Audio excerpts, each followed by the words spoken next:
क्या है गरीबी दूर करने वाला पंचरात्रि का व्रत? अधिक मास में किए जाने वाले इस व्रत को लेकर क्या है मान्यता?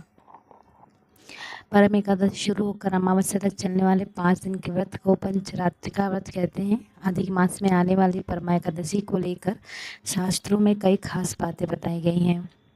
मान्यता है कि यह सिर्फ एक दिन का व्रत नहीं बल्कि 5 दिनों तक चलने वाला एक विशेष अनुष्ठान की शुरुआत मानी जाती है। इसी वजह से इसे बाकी एकादशियों से अलग माना जाता है। धार्मिक ग्रंथों में वर्णन मिलता है कि इस पूजा के दौरान किए गए कुछ नियम और पूजा पाठ व्यक्ति के जीवन में सुख समृद्धि लाने वाला माने जाते हैं।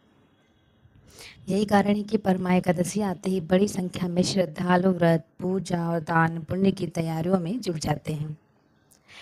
इस व्रत से जुड़ी एक कथा कुबेर देव और भगवान शिव से भी जोड़ी जाती है। कुबेर और परमा एकादशी की कथा। कुबेर को धन का देवता कहा जाता है, लेकिन पौराणिक कथाओं की माने तो कुबेर हमेशा से संपन्न नहीं थे। कुबेर देव भगवान शिव के परम भक्त थे। कहा जाता है कि एक समय उन्होंने भगवान शिव के बताए मार्ग पर चलते हुए परमा एकादशी से जुड़े विशेष व्रत और पूजा का पालन किया।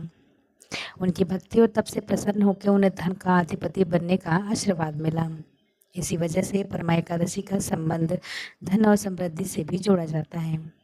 यानी महादेव के आदेश पे किए गए इस व्रत का महाव्रत के फलस्वरूप कुबेर को अकुत धन संपत्ति की प्राप्ति हुई और वे धन के देवता कहलाए। तो आइए हम आपको बताते हैं कि क्या हम 5 दिनों तक चलने वाला ये पंचरात्रि का व्रत और इसे किस तरीके से किया जाता है। क्या है पंचरात्रि का व्रत? परमा एकादशी से शुरू होकर अमावस्या तक चलने वाले 5 दिन के व्रत को पंचरात्रि का व्रत कहा जाता है। मान्यता है कि जो लोग पूरे अधिक मास के नियमों का पालन नहीं कर पाते हैं वे इन 5 दिनों में श्रद्धा के साथ पूजा पाठ करके भी धार्मिक फल प्राप्त कर सकते हैं। इस व्रत के दौरान 5 बातों का खास ख्याल रखना होता है, जो इस तरह है। दीपक जलाना। कई श्रद्धालु एकादशी से अमावस्या तक नियमित रूप से घी का दीपक जलाते हैं। मन को शांत रखना, क्रोध, कटु वचन और नेगेटिव सोच से दूर रहने की सलाह दी जाती है। भगवान विष्णु और माता लक्ष्मी की पूजा। शाम के समय विशेष पूजा और आरती करने की परंपरा बताई गई है। कौड़ियाँ और अक्षत अर्पित करना। कुछ लोग परंपरा के अनुसार भगवान विष्णु और कुबेर देव को कौड़ियाँ और अक्षत अर्पित करते हैं। श्रद्धालु अपनी क्षमता और परंपरा के अनुसार उपवास रखते हैं। कई लोग फलाहार करते हैं तो कुछ लोग पूरे दिन उपवास रख के शाम को भोजन ग्रहण करते हैं।